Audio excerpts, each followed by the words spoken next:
Quando, porém, vier o Filho do Homem, porventura achará fé na terra? Lucas 18, verso 8. Essa passagem declara que quando o Filho do Homem vier, ele estará procurando por algo. O que ele vai procurar? Vamos conectar Lucas 18 com Lucas, capítulo 13, versos de 6 a 9, na parábola da figueira. Certo homem possuía uma figueira cultivada em meio a uma grande plantação de videiras. Contudo, vindo procurar fruto nela, não encontrou nem ao menos um. E por isso, recomendou ao vinicultor: este é o 3º ano que venho buscar os frutos desta figueira e não os acho. Sendo assim, podes cortá-la. Para que está ela ainda ocupando inutilmente a boa terra? O vinicultor, porém, lhe rogou: Senhor, deixe-a ainda por mais um ano, e eu cuidarei dela, cavando ao seu redor e a adubando. Se vier a dar fruto no próximo ano, muito bem. Caso contrário, mandarás cortá-la. Embora esta parábola se aplique diretamente à nação judaica, sabemos que, assim como foi com os judeus, também é conosco. Deus está buscando frutos. Antes de mais nada, vamos entender os simbolismos nesta parábola. O certo homem que possuía uma figueira é Deus, o Pai. A figueira, plantada na vinha, somos nós. E quando ele procura o fruto do Espírito Santo em nós, ele não acha. Qual é o fruto do Espírito Santo que o Senhor busca em nossa vida, mas que nós não estamos dando? Amor, alegria, bondade, benignidade, fé, longanimidade, fidelidade, mansidão, domínio próprio. Ele não acha esse fruto em nós. Então a resposta é: manda cortar. Mas o vinhateiro, a quem o certo homem se dirigiu e pediu para cortar essa figueira inútil da terra, é Jesus. A obra que ele faz é: deixa este ano ainda. Isso é graça. É o que ele fez por nós. É o pátio do santuário. É perdão. Até que eu cave ao seu redor e adube, isso é santificação. A árvore passa a dar fruto. Isso é o lugar santo. É o que ele faz em nós. E se der fruto, bem. Caso contrário, mandarás cortá-la. São nossas decisões. A escolha é nossa. É o juízo. É o lugar santíssimo. Agora fica bem mais claro que Deus está buscando frutos. Está buscando obediência aos seus requisitos. Mas no outro verso, lemos que ele procurará por fé. Nós não sabemos o que é fé. Se você pensa que sabe, veja o que a Bíblia diz. Se alguém cuida saber alguma coisa, ainda não sabe como convém saber. 1 Coríntios 8:2. Na Review and Herald, de 18 de outubro de 1898, o Espírito de Profecia diz o seguinte: o conhecimento do que a Escritura quer dizer quando nos exorta a necessidade de cultivar fé é mais essencial do que qualquer outro conhecimento que possa ser adquirido. Temos muitas dificuldades e sofrimentos devido à nossa incredulidade e à nossa ignorância em como exercitar a fé. Devemos romper as nuvens da incredulidade. Não podemos ter uma vida cristã saudável, nem podemos obedecer ao Evangelho para a nossa salvação, até que a ciência da fé seja melhor compreendida e até que mais fé seja exercida. Você gostaria de obedecer ao Evangelho para a sua salvação? O que é a ciência da fé e como eu exercito fé? O que a fé tem a ver com a salvação? Vamos ler Tiago 2, de 20 a 24. Pelas obras o homem é justificado não por fé somente. Para que Abraão fosse contabilizado como justo, sua fé tinha que fazer alguma coisa. Uma fé que leva a agir. As obras revelam qual tipo de fé possuímos. As obras de Abraão revelaram que ele cria em Deus. Somos justificados pelas obras e não somente pela fé, porque as obras testificam qual é o tipo de fé. De forma prática e simples, uma boa árvore dá frutos bons, uma árvore ruim dá frutos ruins. Ao manifestar os genuínos frutos das boas obras, Deus saberá que ali há fé genuína. A verdadeira fé produz obras. O Filho do Homem vem e está procurando o quê? Fé que opera, fé genuína. E é uma triste verdade que, embora o Senhor tenha deixado perfeitamente claro nas Escrituras, há muitos membros na igreja que não sabem o que é fé. Eles podem até saber a definição de fé, mas não sabem o que ela de fato é. Eles não apreendem a ideia que está na definição. Em Mateus 8, de 5 a 10, encontramos uma das mais claras e simples definições de fé. Tendo Jesus entrado em Cafarnaum, chegou-se a ele um centurião que lhe rogava, dizendo: Senhor, o meu criado jaz em casa paralítico e horrivelmente atormentado. Respondeu-lhe Jesus: Eu irei e o curarei. O centurião, porém, replicou-lhe: Senhor, não sou digno de que entres debaixo do meu telhado, mas somente dize uma palavra e o meu criado há de sarar.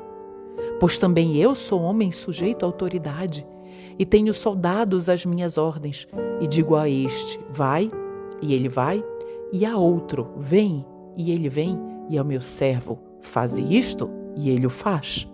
Jesus, ouvindo isso, admirou-se e disse aos que o seguiam: Em verdade vos digo que a ninguém encontrei em Israel com tamanha fé. Foi isso que Cristo declarou ser fé. Tamanha fé. Somente dize uma palavra. Ele acreditava que o servo seria curado pelo quê? Por somente uma palavra. Ele cria que a própria palavra em si realizaria o fato. É isso que Cristo chama de fé. O que é fé? Na Review and Herald, de 27 de dezembro de 1898, Alonso Jones traz uma definição de fé. Fé é esperar que a palavra de Deus faça aquilo que diz e depender do que essa palavra diz que vai fazer. E como vem a fé? A fé vem pelo ouvir, e o ouvir a palavra de Deus. Vejamos como a fé operou juntamente com as obras de Abraão. Deus tinha dito: em tua semente serão abençoadas todas as nações.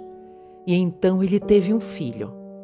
Mas agora veio a palavra de Deus a Abraão e disse: pegue o seu filho, o seu único filho, e o sacrifique.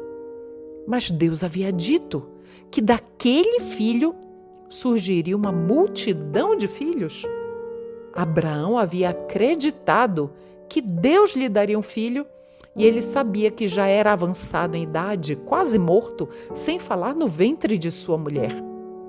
Ainda assim, Deus deu o filho que havia prometido.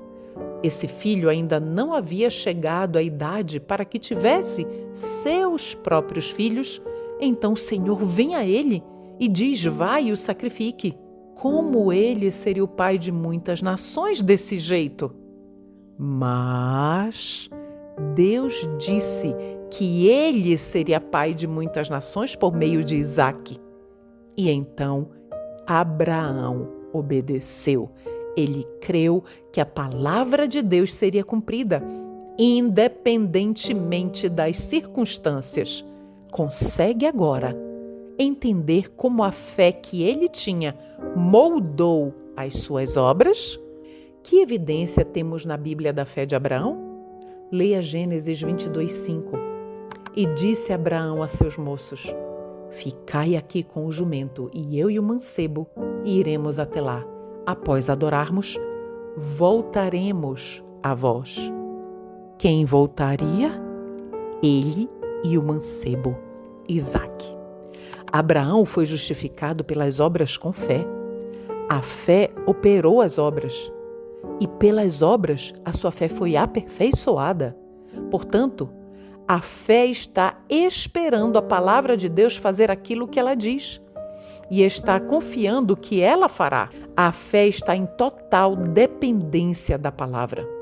Precisamos aprender que confiar é depender da palavra. No livro Parábolas de Jesus, lemos o seguinte: ninguém que recebe a palavra de Deus está isento de dificuldades. Mas quando vem a aflição, o verdadeiro cristão não se torna inquieto, sem confiança e nem desanimado. Embora não vejamos o resultado definido das circunstâncias, ou não percebamos o propósito das providências de Deus, não devemos rejeitar nossa confiança. Lembrando-nos das ternas misericórdias do Senhor, lancemos sobre Ele nossos cuidados e esperemos com paciência a sua salvação. Pela luta é que a vida espiritual é fortificada. Provações bem suportadas desenvolverão a resistência do caráter e preciosas graças espirituais. O perfeito fruto da fé, da mansidão, da caridade amadurece frequentemente melhor debaixo de tempestades e trevas. Será que estamos começando a ter uma ideia do que é fé? Fé que opera, fé que funciona. Há uma fé somente. Você sabe o que é fé? Aqui está a paciência dos santos. Aqui estão aqueles que guardam os mandamentos de Deus e a fé de Jesus. Apocalipse 14:12. A única fé genuína é a fé de Jesus. A fé que é de Jesus, a qual está em Jesus. Cristo disse em Salmo 119:11: escondi a tua palavra no meu coração para não pecar contra ti. E em Salmo 40, verso 8, ele diz: deleito-me em fazer a tua vontade, ó Deus meu. Sim, a tua lei está dentro do meu coração. Em O Desejado de Todas as Nações, na página 74, sobre a tentação de Jesus no deserto, nós lemos: Jesus enfrentou Satanás com as palavras da Escritura. Está escrito, disse ele. Em toda a tentação, sua arma de guerra era a palavra de Deus. Satanás exigia de Jesus um milagre, como prova de sua divindade. Mas alguma coisa maior do que todos os milagres, uma firme confiança num assim diz o Senhor, era o irrefutável testemunho. Enquanto Cristo se mantivesse nessa atitude, o tentador nenhuma vantagem poderia obter. Deus vai procurar saber se nos tornamos participantes de sua natureza divina. Qual é o maior sinal de que nos tornamos participantes? Por uma firme confiança num assim diz o Senhor. Como foi que Cristo venceu? Não importando a malignidade do pecado, ou quão terrível era o peso da culpa, ou quão impossível parecia que teria uma saída? Ele creu que o Pai manteria sua palavra. Pela fé, Cristo foi vitorioso. E essa é a vitória que vence o mundo, a nossa fé. Será que a nossa fé é a fé de Jesus? Quando chegarmos a esse ponto de termos fé e confiança em Deus de maneira completa, não importando o que Ele diga, não importando o quão impossível pareça, É aí que será revelada a justiça de Deus. E Cristo verá sua imagem refletida em nós, pois estaremos vivendo por toda palavra que procede da sua boca. E então ele virá e poderemos ir para o lar. Que o Senhor nos ajude a entender a ciência da fé. Amém.